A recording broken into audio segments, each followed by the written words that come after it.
Hi friends, this is divorce and a matrimonial attorney, Marina Shepelsky, practicing divorce and matrimonial law and all the areas related to this: child support, alimony, prenups, divorces, separation, guardianship, and all of that good stuff for families in the states of New York and New Jersey.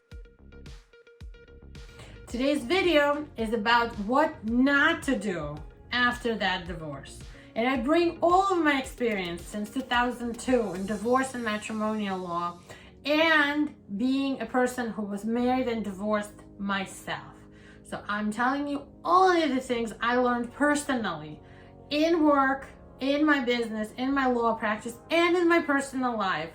And I give you my wisdom what not to do when you begin to date again after you are divorced. First of all, before I even get into all this, you shouldn't date anybody new before you get finally divorced. And I know many of you are going into these divorces and spending years in them. And I know it's hard to be alone for so many years. But in my experience, when you bring in a new partner, a new love interest into this mix during the divorce proceedings, when you're just trying to figure out visiting with kids or whatever, when you just got separated and moved out, and now you have a girlfriend, now you want to bring your girlfriend to these visitations, it's going to make things explosive. It's going to make your ex really mad. It's going to make her family and your family really pissed off at you. Everybody's going to be telling you, and your lawyer, like myself, will be telling you, don't date until you're done with this marriage and you're finished and you dotted all the I's and crossed all the T's. Until you split the house, until you sell everything that you had to sell, until you transfer the pension fund and you have an ironclad visitation and custody agreement. Please don't bring your girlfriend or boyfriend into the family and force them into, the middle of this. Don't do that. Don't do that.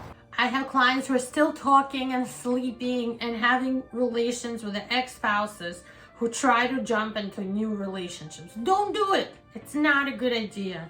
Take time to finish with the old relationship. Take time to finish with the divorce. Take time to grieve about the divorce, losing your husband or wife status. Grieve about not being in a couple anymore.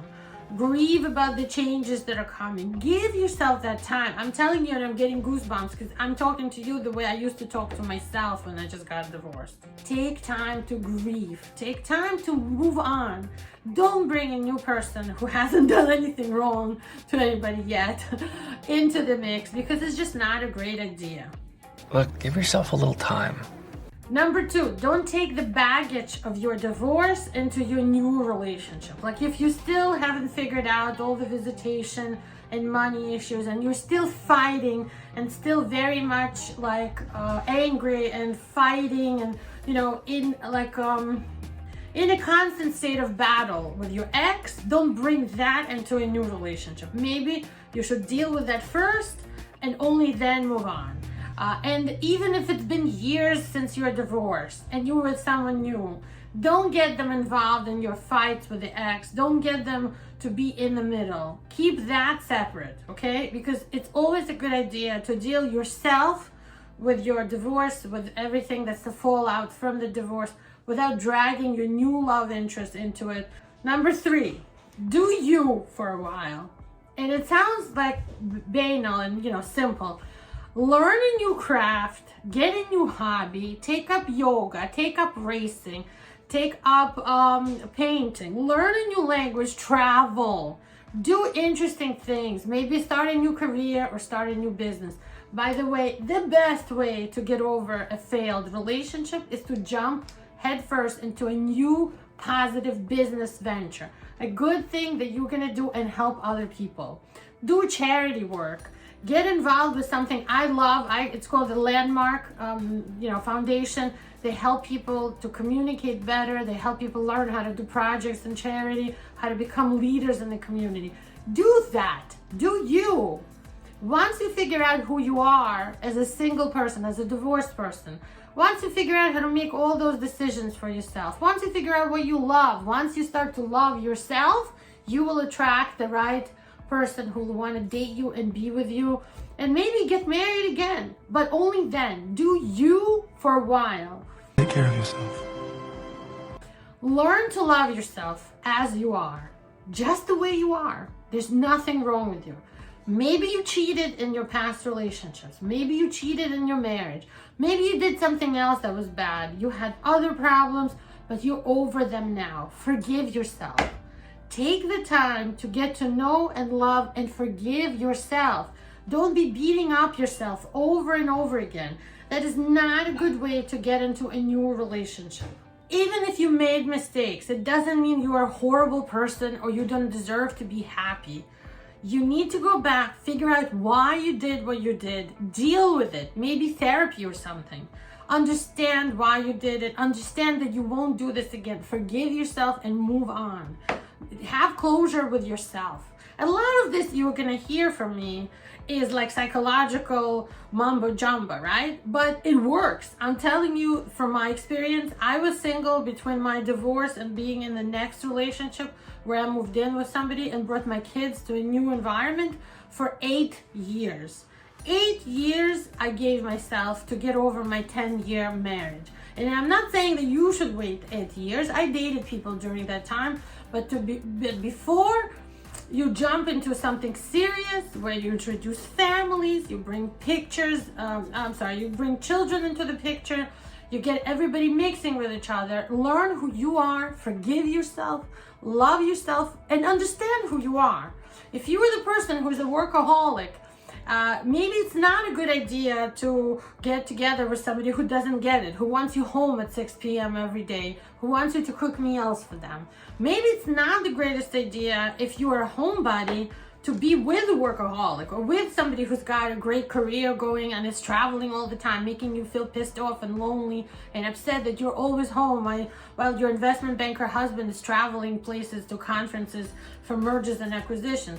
You know what I mean? Learn from your divorce. Learn what you like, the kind of person that you would be good with, comfortable with, the kind of person you can chill and Netflix with, or maybe somebody who will run with you in a marathon, or maybe somebody who loves to travel, or maybe somebody who never wants to leave your town wherever you live in New Jersey and just wants to be home and, cooking together. It's fine. Anything that you are is absolutely fine as long as you know who you are.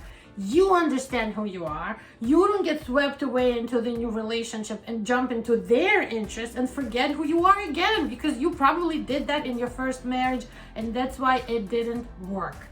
Figure out yourself, forgive yourself, understand who you are, and move on. And the final, most hopeful point out of all of this is that when you see and meet a new person, and you realize they're great for you. Maybe they're not perfect, nobody will be perfect, but they're good for you. They're ideal for you. They like the things that you like. You share political views and convictions, because it's hard to be with somebody who's a liberal if you're a conservative. Let's be honest, especially in today's world. If somebody's into vaccines and you're not, it's not gonna work out.